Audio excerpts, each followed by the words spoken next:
నేను ఇవాళ జైల్లోంచి విడుదలై వస్తున్నాను తెలుసు కూడా వెల్కమ్ చెప్పడానికి ఎందుకు రాలేదే? నాకు ఇక్కడ బోర్డు హోంవర్క్ ఉంది.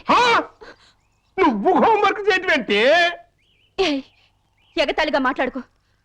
ఆ రఘురామయ్య గారింటికి మన కూతురు కోడలుగా పంపడానికి ఇక్కడ నేను ఎన్ని తంటాలు పడుతున్నానో నీకేం తెలుసు? నా గర్భశత్రు ఇంటికి నా కూతుని కోడలుగా పంపిస్తావా? మన జీవితానికి విలన్ అనుకున్న వాడింటికి నాగుపావుని వదిలావనుకో, ఊహించుకో.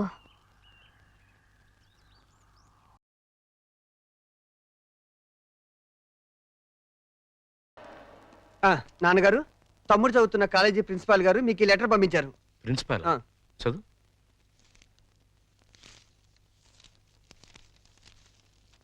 గౌరవనీయులైన రఘురామయ్య గారికి నమస్కారములు. మీ అబ్బాయి రవి గురించి ఒక ముఖ్యమైన విషయం మాట్లాడాలి. బయలుదేరి వస్తే ఒక ఆత్మహత్యను నివారించిన వారు అవుతారు.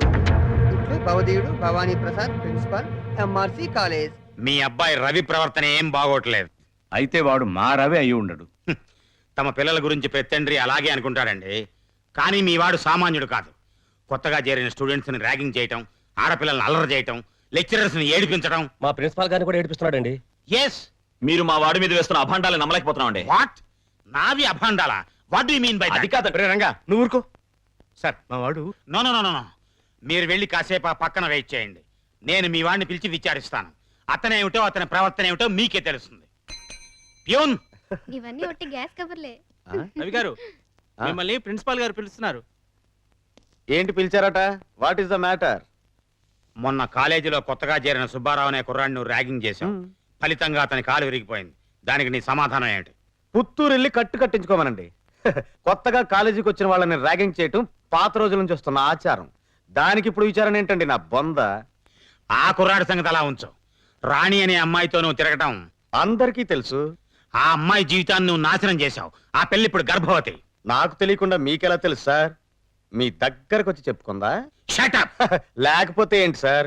నాలాంటి గ్లామరస్ అబ్బాయికి 10 మంది గర్ల్ ఫ్రెండ్స్ ఉండటం చాలా సహజం. మీరంటున్నట్టు ఆ అమ్మాయిని నేను అనుభవిస్తే ఆ అమ్మాయి కూడా నా వల్ల అనుభూతిని పొందింది. ఇది తప్పు అని మీరనుకుంటే ఆడవాళ్ళందరినీ పువ్వుల్లో పెట్టి పూజించుకోండి.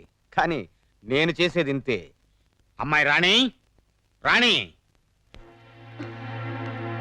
ఇతను చెప్పిందంతా విన్నావు కదా? నువ్వేమైనా చెప్పదలుచుకుంటే నిర్భయంగా చెప్పు. సార్, ఏ పరువు గల ఆడపిల్లైనా కావాలని కాలు జారదు.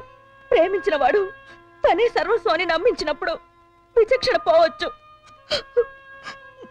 నన్నంత నమ్మించి దుర్మార్గానికి హద్దులు ఉండవని నిరూపించాడు ఈ మహానుభావుడు. ఊరుకో అమ్మా, ఊరుకో. ఆ అమ్మాయి అభిప్రాయం నీ అభిప్రాయం తెలుసుకున్నాను. ఇంకా మీ అమ్మా నాన్నల అభిప్రాయం తెలుసుకోవాలనుకుంటే మా ఇంటికి వెళ్ళండి. వాళ్ళు మన క్యారెక్టర్ కి యూ సర్టిఫికెట్ ఇస్తారు. అక్కర్లేదు. రఘురామయ్య గారు, దయచేయండి. విన్నారా మీ అబ్బాయి మాటలు? అమ్మా, నువ్వు అమ్మాయి పక్కన నిలబడు. చెల్లి, నువ్వు కూడా. రేయ్, ఇప్పటి వరకు నువ్వు ఆడదాని గురించి మాట్లాడిన మాటలు తిరిగి ఒక్కసారి మాట్లాడు. అమ్మా చెల్లి కూడా ఆడవలేరా? మాట్లాడు. అమ్మా చెల్లి దానిలా ప్రవర్తించే మనుషులు కాదు. అవునవును. అటువంటి పవిత్రమైన ఇంట్లో దుర్వాసన కొట్టే మాటలతోనూ చేతలతోనూ నువ్వు ఒక్కడవే పుట్టుకొచ్చావు. ఆ అమ్మాయిని ఏం చేద్దాం అనుకుంటున్నావు? అది కాదు నాన్న, నేను ఆ అమ్మాయిని అనుభవించిన మాట నిజం. కానీ బ్రాతలుగా భావించి అనుభవించాను. నిజంగా ప్రేమించుంటే ఆ అమ్మాయి తల్లి ఎవరు, తండ్రి ఎవరు, సంప్రదాయం ఏంటి అని తెలుసుకున్నాను కదా. అయినా ఆఫ్టర్ ఆల్ దాని గురించి ఆలోచిస్తారేంటి నాన్న? ఆ అమ్మాయిని పెళ్లి చేసుకుంటావా లేదా? అది కాదన్నయ్య. నోరు మీరే దుర్మార్గుడా. ఆ పిల్లకి అన్యాయం చేయకన్నయ్యా. ఈ పెళ్లి జరగకపోతే అందరం కలిసి నీ అంతు చూస్తాం. నీతో పాటు మేము చేస్తాం. చెప్పరా? చెప్పు చెప్పు చెప్పు. సరే, దండలు తెప్పించండి.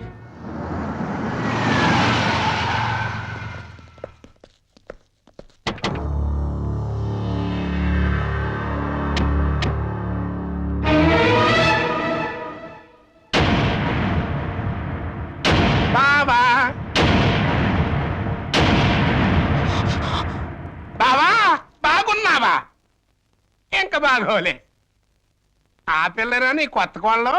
ఆ పిల్ల ఎవరో కనుక్కో చూద్దాం. నీ వేలు విడవని మేనగోళ్ళం అంటే నీ సొంత చెల్లెలు సవితికి కూతురు. ఈ నా కీపే నీ కొత్త కోడలికి జన్మభూమి. నీకు గుర్తుందా? అప్పుడప్పుడప్పుడప్పుడు నా ముఖం మీద నా కొడుకు చేత తుప్పును ఇచ్చావు. ఇప్పుడు నీకు గుర్తొచ్చి ఉంటుందిలే. ఆ ఉమ్ము అప్పుడే తుడుచుకుంటే పోయింది. కానీ ఇప్పుడు నీ మొహం మీద పడబోయే ఉమ్ము లైఫ్ బాయ్ సబ్బుతో తోవుకున్నా లైఫ్ లాంగ్ సరిగిపోకుండా పర్మనెంట్ గా ఫిక్స్ అయిపోద్ది. అరవబకరా నా కొడక. బైక్ లేకుండానే మీ ఫ్యామిలీ అఫేర్ అంతా ఊరంతా తెలిసిపోద్ది. చూడు, ఇయాల నుంచి నా కూతురు జెండా మీ ఇంటి మీద ఎగురుతా ఉంటదన్నమాట. ఎప్పుడు ఎగరటం మానేస్తాం అప్పుడు జెండా ఎత్తేస్తాం. ఈ గవర్నమెంట్ కూలిపోద్ది. బావా, గడ్డిని తగలబెడటానికి పెద్ద దివిటి అక్కర్లా, చిన్న అగ్గి పుల్ల చాలు. ఆ అగ్గి పుల్లే నీ కోడలు నా కూతురు అన్నమాట.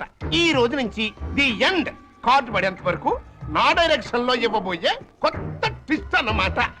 వచ్చిన పని అయిపోయింది, ఇంకొస్తా అన్నట్టు డాక్టర్. ఏం డాడీ? నా సన్ ఇన్ లాని లాక్రమే ఆశీర్వాదం తీసుకుని కానీ. Come on. రారా నా సన్నిల్లా.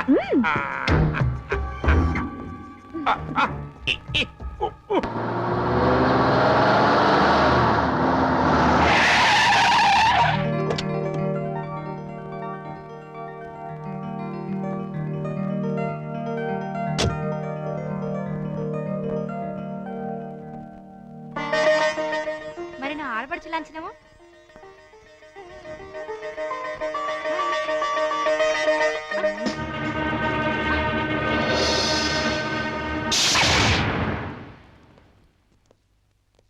కుడికాలు లోపల పెట్టిరమ్మా.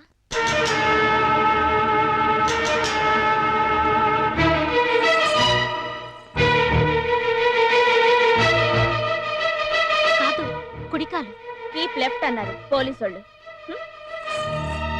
అవునవును, కీపు ఎప్పుడు లెఫ్టే. వైఫే రైటు. ఈ జ్ఞానం ఎప్పుడు వస్తుందో. అత్తా మామూలుకి నమస్కరించమ్మా.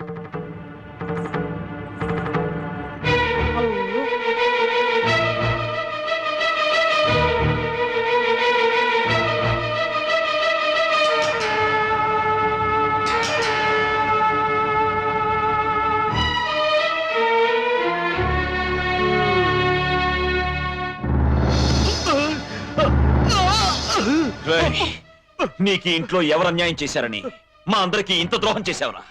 రాణి ఎవరో ముందు నాకు తెలీదు. తెలిసిన తర్వాత ఆ అమ్మాయి లేకుండా నేను బతకలేని తెలిసింది. నన్ను చంపినా సరే నేను మాత్రం రాణినే. రేయ్, రేయ్, ఆపరా. నువ్వు ఈ ఇంట్లో ఎందరినో ఏడిపించాల్సిన డ్యూటీ బోలెడు ఎంత ఉంది. ఈ ఏడుపుని ఇక్కడ వేసి చేయకు. వెళ్ళు. అది కదన్నయ్య. ఏడు. ఈ గొలుసు పెట్టుకో.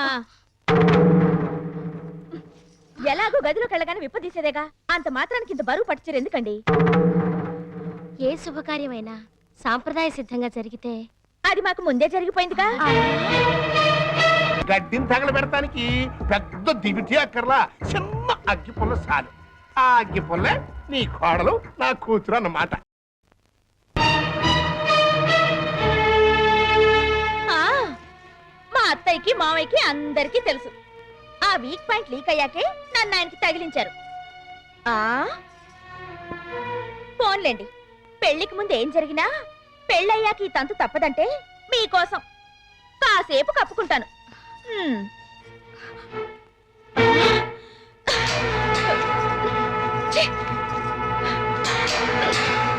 ఏయ్, మీరందరూ పోండి.